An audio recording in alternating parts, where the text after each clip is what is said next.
Hey everybody, welcome back. This is Kimi, and I'm back with my tea of the day. Thank y'all. This is episode 23. Who would have thought? So I want to get into a few things. I want to get into basketball wives, and pretty much it's time on TV. And I want to get into especially this season. And if there's some colorism going on there. Let's really get into colorism and our community, because it's a conversation that's been needed to be had, and I want to start it off on my channel so it can really become a conversation that can continue to have, so we can make some change. Because without us actually bringing it to the forefront and having these conversations, these difficult conversations that people tend not to want to have, nothing's going to change, and we're going to continue to be having the same mistakes and same unfortunate events that continue to happen because we don't want to talk about what needs to be talked about. So let's get into basketball wives. So I've heard for several years that Shawnee wanted a show to depict black women in a great light. This came out of her mouth. But I haven't witnessed that, and I'm an avid basketball wives watcher, and I haven't seen that happen. Why is that? Is what I'm really confused about. Why didn't the intervention happen? Is it because of the ratings, or is it it's absolutely a lot of things? And unfortunately, because of course, you're funding it, but you still have Eggfish and everything like that, who's really funding the show, and of course they're probably run by white people, and of course they just want black people to be seen in a certain light, and it's sad that you can't change that or just get rid of the whole franchise altogether. But for me, this season has definitely, in my opinion, this was the worst season of Basketball Wives. In terms of the stuff that is just really just dealt with, and the topics that was talked about, and just the actions of some of the cast members, and how it's okay for certain people to act a certain way, and it's just a little pat on the back, a little pat on the wrist, and it's just, or nothing at all. There's just no type of conversation. It's just okay for them to do that. But when other people, especially castmates decide to speak up for themselves, it's a problem, and it's looked at as aggressive, or it's looked at as aggressive. Yeah, that's the perfect word that I want to go with that. Why is that? So let's get into season 8, Basketball Wives LA. As Benny knew from last season, Tammy was pretty much done with the show because she's venturing on. She's tired of being shown and edited in the light that she's been for the last few years, or since Basketball Wives began, because she's definitely an OG in Basketball Wives. And then you have let's get into Jackie's gig. Jackie, the only actual basketball wife.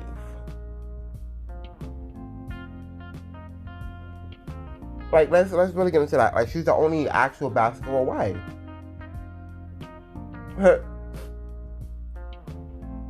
Which is amazing, but that's why she's never going to go.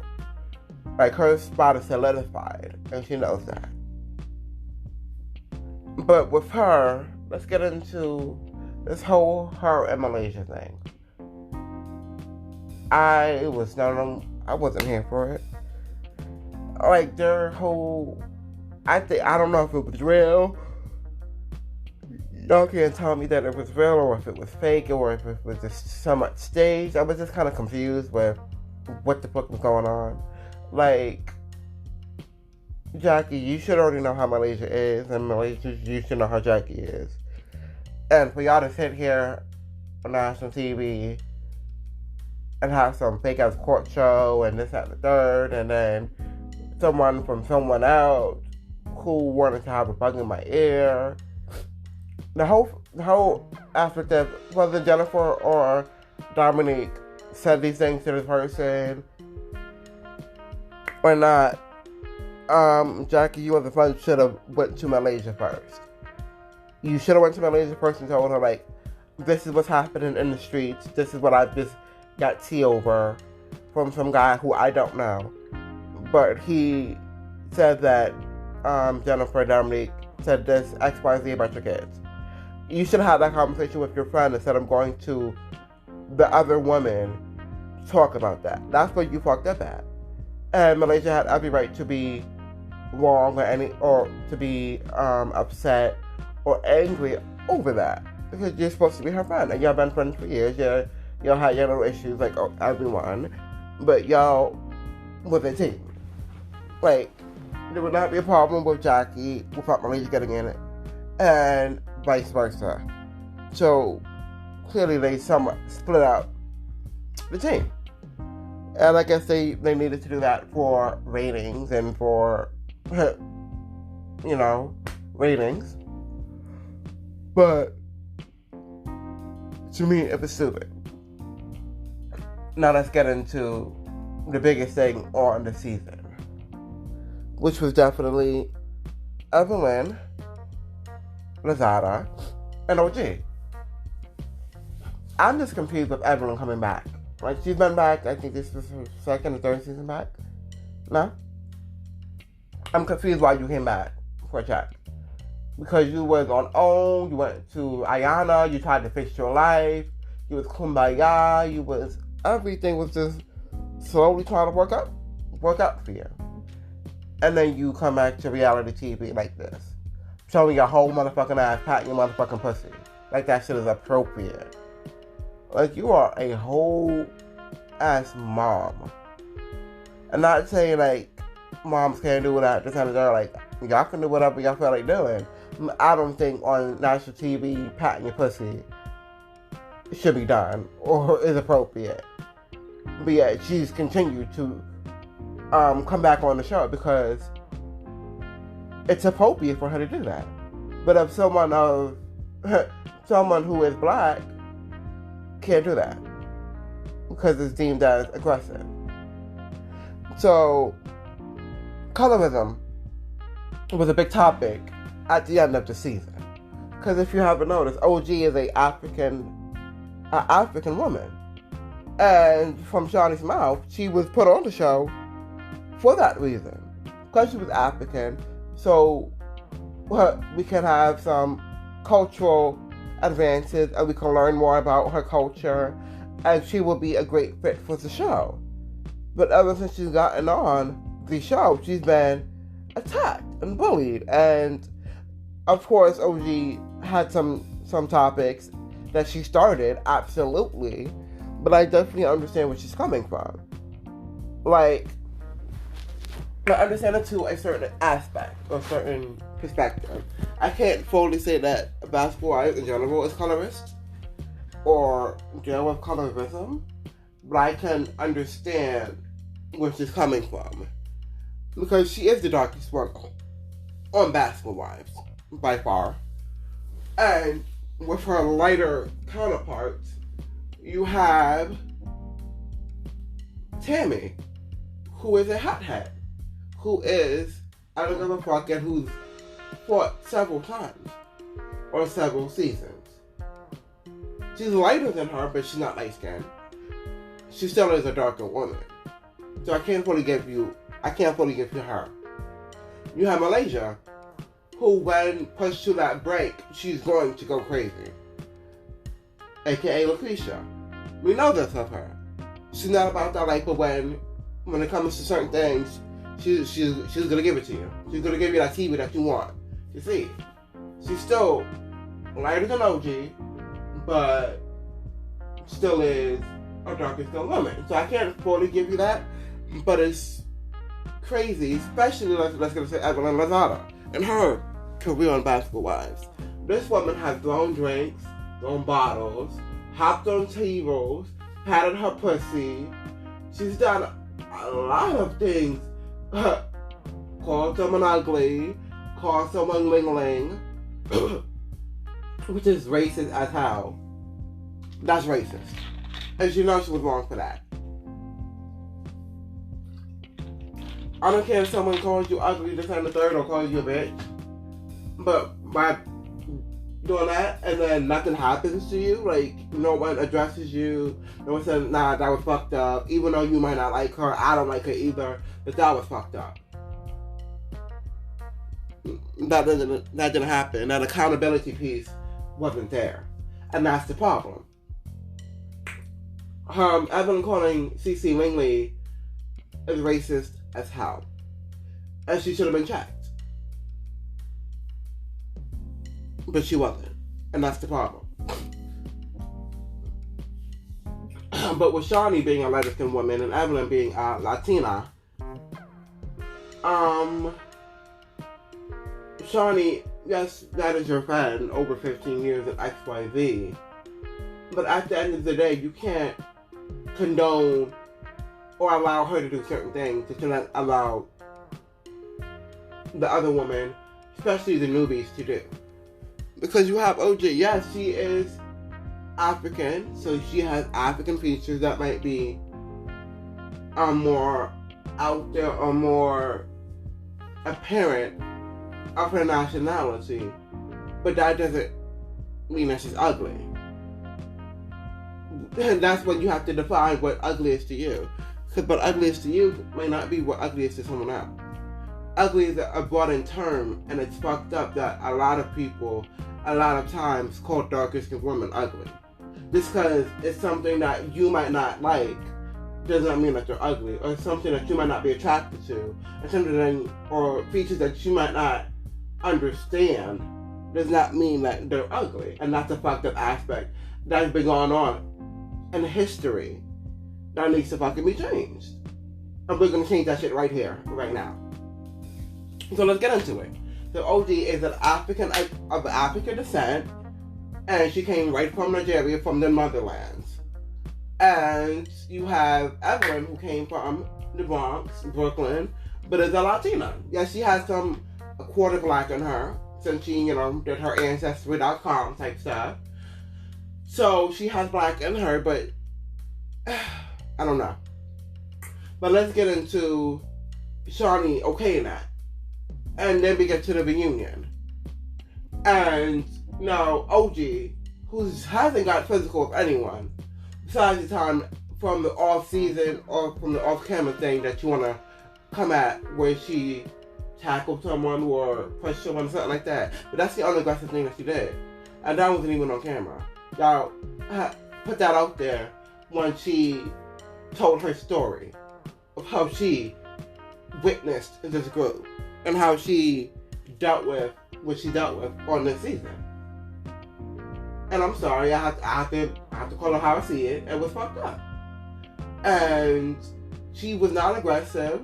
Yes, she is African descent, so you automatically, I guess, because she's the darkest skinned one, she's automatically the aggressor. That's no, not at all. Fuck it, nope. And then you have, because she's an export player, now she's a coach, so now she's aggressive. So now she can't sit with the collective because y'all are scared. But Evelyn talked all this stuff about XYZ. She pats her pussy. She poaches this one. She throws a drink on this one. She hops over the table on this one. Throws bottles at this one. But she's not the aggressive. But she's not going to be at the other table. She's not going to be on the other scene where OG can sit at with the collective. No, because some of the collectives don't like her because of her approach or because of just who she is. They just don't want to get into her gig, and that's perfectly fine. But we can't act like it's not colorism in there. It is. Because let's just get into the definition of what colorism is. Colorism, discrimination against individuals with darker skin tone, typically among people of the same ethnic or racial group. High point, when light-skinned black people don't like dark-skinned black people, typically because of their skin tones. And it can go back to slavery when the lighter skinned people was in the house and the blacker skinned people was on the fucking fields. Like, typically, the lighter skinned people was the ones getting raped, who's having babies, because technically, society-wide, or what we were fucking brought up to see, light is bright, light is good, dark is not. Dark is not pretty, dark is not appealing, dark is not, it's nothing. When you're a darker skinned person, you're gonna have a harder time than a lighter skinned person. So if you can pass as white, or you can pass as something other than black, you gotta pass. But when you're a darker skinned woman, or just a darker skinned person, but at this particular moment, a woman, you have these things that affects you, that affects your livelihood, that affects how you see yourself, because in magazines you don't see darker skinned people. You don't. You only see lighter skinned people on the magazine cover. Automatically, oh my gosh, maybe I'm not pretty. And then every time that you see a darker skinned woman talked about, oh, she's ugly, oh, she looks like a monkey, oh, she came from Africa, oh, this, oh, that. No. Like, how are we teaching these queens growing up how the fuck to look at themselves if they're darker skinned? Like, just for like that, the musicians, or just like anything. Like let's look at Kelly Rowland and Normani being darker skinned women, and I'm happy that Normani is really getting a seat at the table now, because Kelly had it, but she didn't. I don't think she understood the weight that she held for the darker skinned woman. Like, she just really became comfortable in her melanin, and that's perfectly fine. But at the end of the day, you have to be comfortable, because that is a hard trip, and it's a hard pill that you will have to swallow, which it shouldn't be that way, but it is. And at the end of the day, black women, dark skinned women are her motherfucking beautiful. They are queens and everything that they do, they are beautiful, just like Western women are beautiful. There's no lesser than, there is no more than. At the end of the day, they are all beautiful. You might have your own aspect of it. You might feel a certain type of way. You might have your own liking of whatever. But at the end of the day, dark does not equal ugly. And in society, that's what has been shown to us. That's what we grew up to believe. And at the end of the day, like, I felt that way growing up in certain aspects of how my features are and how my skin is. Like let's keep it 100. Like, a lot of lighter skinned dudes get most of the whoever they're going out after. Like, because darker skin features seem like they're beneath and they're less than is no, not at all. Like, every color, light skin or dark skin, is beautiful. And once we start having this conversation, once we start putting that aspect in what it is, then we can grow as people. Because there are women and there are children who might be the darker person in their family, and they feel like they're ugly. And they're showing that they're ugly because the parents aren't doing their job into proving them and showing them otherwise. That's the problem in society, and that's the problem in these homes. And these are the conversations that we're not having. And these are the conversations that I want to have on my channel. Other than the music and this, that, and the third in my life and experiences that I've had. Because me growing up, I'm not the darkest black person, but I'm black, I'm brown. And not for nothing, one of my brothers are lighter skinned. And just growing up, just seeing what it is. Or just generally, like in school, seeing all the people who was getting picked for dates, or picked for this, or picked for that. Or picked for prom king and prom queen. Light skinned people. On most of the music videos that we see growing up. light-skinned artists. We see dark-skinned girls lighting and bleaching their skins to play the part and to become this quote-unquote image of beauty. And that's fucked up that as a society, as people, put women and put people through that. It's not right, it's not appropriate, and we have to stop. And basketball wives, y'all have to stop with the stereotype of black women. They are not all angry, they are not all aggressive, they are not all ugly, they're not all dark. Right now. We're gonna stop this kind of now. And for y'all to continue, like, y'all need to bring OG back. Y'all need to bring OG back, and y'all need to apologize to her.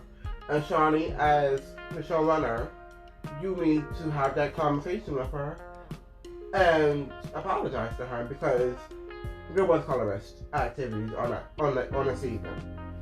I've seen it for myself, and I was shocked and I was appalled. And not for nothing, I think yes, Everett might be great for TV, but it comes a place where, where's your morals? Where's your morals, Johnny? Where are they? Because I think, you're black. And, I'm not trying to go into the topic of what is black now, because that's a whole different topic, that's a whole different scenario, that's a whole different episode. Which I might have to get into that. But at the end of the day, black is beautiful. White is beautiful as well, but black is beautiful. Because we've been told that we're not. We've been told that we're other, that we're less than. And then to have colorism in our community is a problem. Light-skinned black people will never understand what a dark-skinned black person goes through. At all. Because y'all are still close to white. Y'all get everything. Y'all get a lot more than what a dark-skinned black person would get. And once y'all understand that privilege that y'all have, then y'all can really understand what we've been going through, and y'all can help the darkest skinned people out.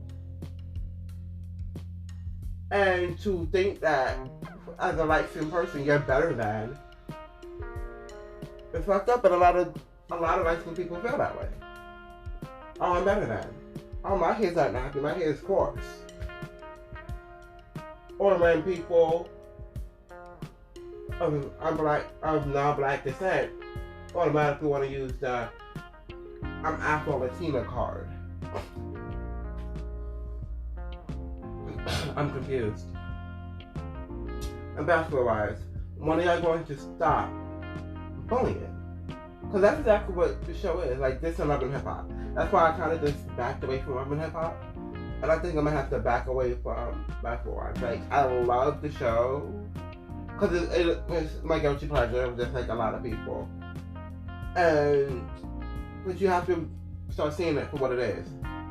And it's just a bullying show. And then when the people who's being bullied talk up for themselves, they are no longer on the show.